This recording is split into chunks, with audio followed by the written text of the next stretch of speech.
এবার নজর রাখবো এই মুহূর্তের সবচেয়ে বড় খবরে। ইসলামপুরে ভুয়ো ভোটারের হদিশ মিলল। ঘটনায় চাঞ্চল্য ছড়িয়েছে ইসলামপুরে। ঘটনাকে ঘিরে বিজেপি তৃণমূল রাজনৈতিক তরজা তুঙ্গে। ভোটার লিস্টে নজরদারির অভাব, মৃত ও প্রবাসী ব্যক্তিরাও ভোটার লিস্টে। একটি ওয়ার্ড নয়, পুরো পৌরসভাতেই ভুয়ো ভোটার। ভোটার লিস্ট কেলেঙ্কারি নিয়ে কাঠগোড়ায় বিএলও।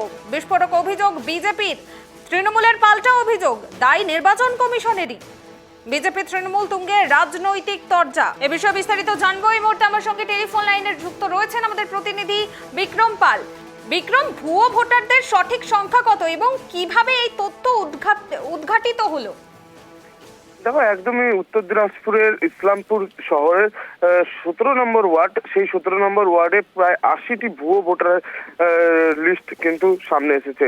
যেমনটা জানা যাচ্ছে এবং এলাকাবাসীরা যেটা অভিযোগ করছে যে এই যে 80 জন ভুয়ো ভোটার রয়েছে তাদের কয়েকজনের বিয়ে হয়ে গিয়েছে, কেউ সেখান থেকে এলাকা থেকে জায়গা জমি বিক্রি করে আমাদের পার্শ্ববর্তী যে রাজ্য রয়েছে আসাম সেখানে চলে গিয়েছে, কেউ মারা গিয়েছে এবং কেউ এখান থেকে কিন্তু ভিন রাজ্যে চলে গিয়েছে।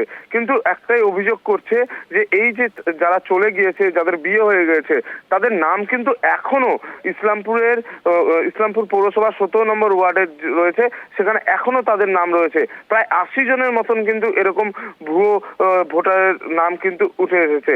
যারা ভিন রাজ্যে চলে গিয়েছে তাদের নাম এখনো পর্যন্ত কাটা হয়নি এবং সেখান থেকেই প্রশ্ন উঠছে, বিরোধীরা কিন্তু প্রশ্ন তুলছে যে তারা ভোট সেই রাজ্যেও দিচ্ছে এবং এখানে ইসলামপুর শহরেও কিন্তু তারা যখন ভোট হয় তখন তারা কিন্তু ভোট দিতে আসে। অর্থাৎ দু জায়গায় কিন্তু ভোট দেওয়ার কথা কিন্তু উঠে আসছে এবং অভিযোগ করছে এবং সেই নিয়েই কিন্তু বিরোধীরা কিন্তু সুর চড়িয়েছে।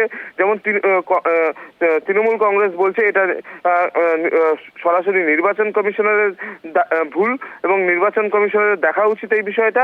অন্যদিকে বিরোধীরা কিন্তু অর্থাৎ বিজেপির পক্ষ থেকে কিন্তু বলা হচ্ছে যে সমস্যাটাই কিন্তু তৃণমূল কংগ্রেস কিন্তু করাচ্ছে এবং শুধু এই 17 নম্বর ওয়ার্ড নয়, ইসলামপুর পৌরসভার বেশ কিছু ওয়ার্ড, প্রত্যেকটা ওয়ার্ডেই এরকম কিন্তু ভোটার রয়েছে যারা ভিন রাজ্যে চলে গিয়েছে এবং জায়গা বিক্রি করে তারা এই রাজ্য থেকে চলে গিয়েছে।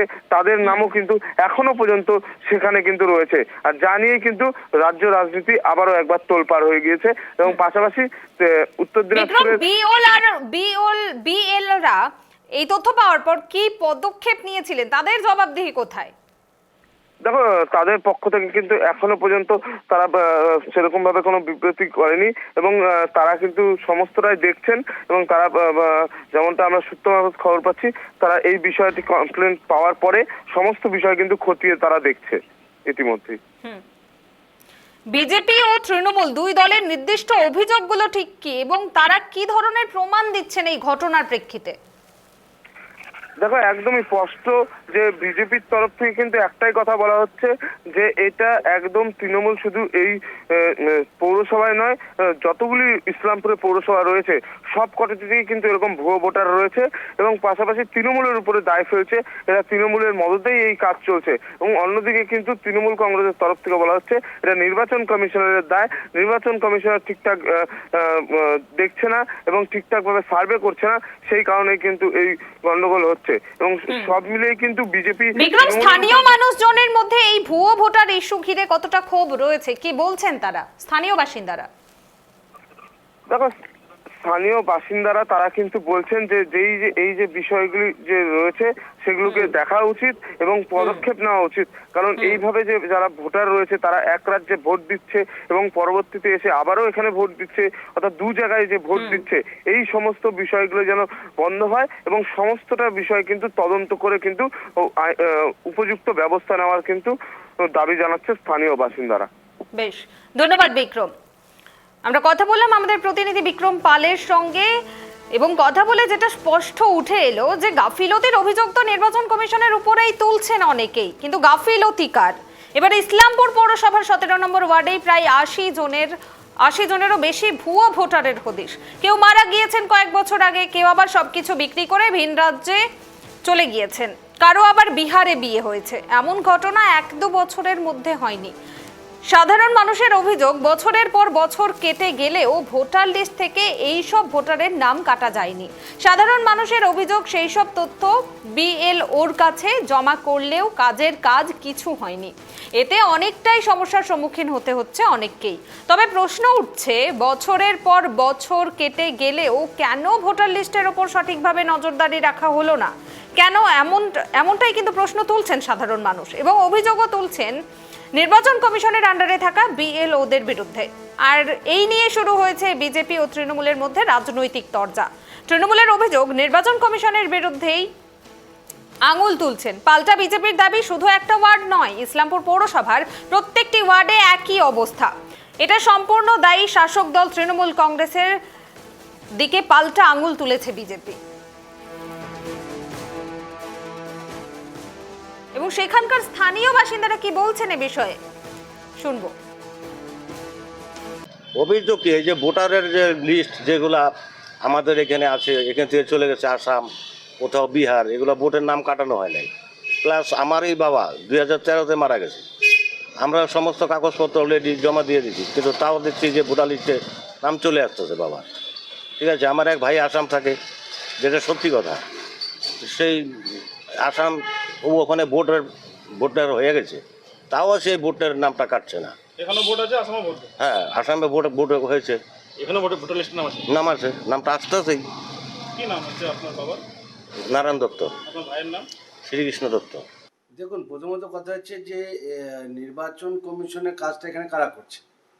এখানে যারা নির্বাচনের কমিশনের কাজটা দেখাদেখি করছে, মানে সরকারি কর্মচারী যারা আছে, যারা এই রাজ্য সরকার যাদেরকে নিয়োগ করেছে, তারা এই কাজটা করেছে। এবং সেটা সম্পূর্ণ এখানে শাসক দলের যারা নেতা আছে তাদের ইশারাতেই তারা এই কাজগুলো করেছে। এবং শুধু একটা ওয়ার্ডে নয়, একটা সংসদে নয়, ইসলামপুর পৌরসভার প্রতিটা ওয়ার্ডেই এই ধরনের ঘটনা ঘটে আছে। এবং এই ভোটারগুলোই পৌরসভাতে শাসক দল এদিকে বাইরে থেকে নিয়ে এসে ভোটটা দেওয়ায়। এই ভোটগুলোকে যারা মৃত ভোটার, ফলস ভোটার নিয়ে এসে দেওয়ায়। আর এইভাবে আপনারা দেখেছিলেন যে 10 নম্বর ওয়ার্ডে এই ভোট আটকাতে যে একটা গন্ডগোল হচ্ছিল, যে প্রাক্তন তৃণমূলেরই পৌর প্রশাসক, তাকে ধরে তৃণমূলের লোকজন মারধর করেছিল এই ভুয়ো ভোটার ধরবার জন্য। তো ঘটনা হচ্ছে এইটা সম্পূর্ণটাই শাসক দলের জন্যেই। আজকে শাসক দল যাদেরকে নিয়োগ করেছে সেই সব দুর্নীতিবাজ বিএলওরাই এই কাজটা করেছে, যে দীর্ঘদিন ধরে মৃত ভোটার এবং যে অনেক ভোটার আছে যাদের বিয়ে হয়ে এখান থেকে চলে গেছে বা কাজের সূত্রে বাইরে চলে গেছে, তাদের বাইরের ভোটার লিস্টের নাম আছে, এখানেও আছে।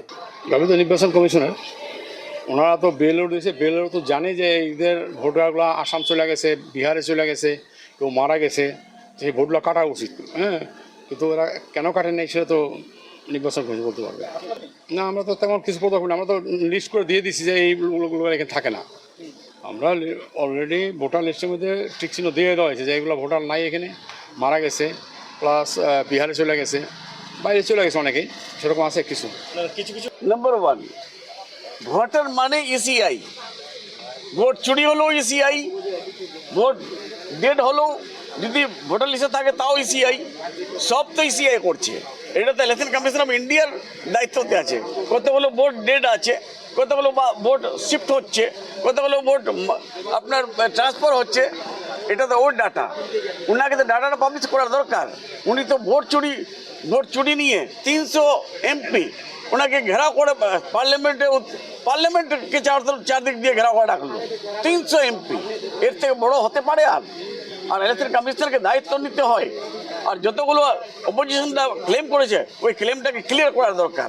আজকে যতগুলো ভুয়া ভোটার আছে বা ভোটার লিস্টে ডিলিট হয়নি, এটার দায়িত্ব ওদের।